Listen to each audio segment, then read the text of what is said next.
people, welcome to my channel. This is Tech Beauty. Guys, I want to show you how to do this trendy, quick and fast gele head wrap. This side you need long length of fabric. If you want to, you can use gele, you can use any material, but the material must have long length. The lowest length is like from 85 is okay. Guys, just concentrate your eye on my hand.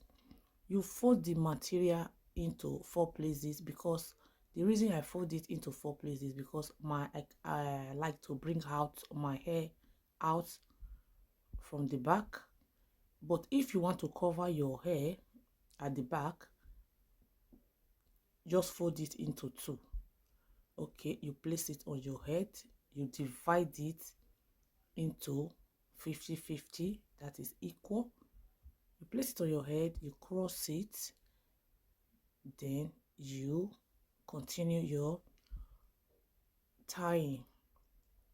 You continue your gele tying. Guys, it's very easy.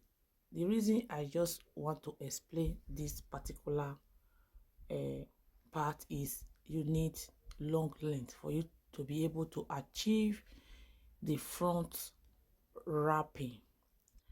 Thank you guys. See you on my next video. Enjoy. Bye.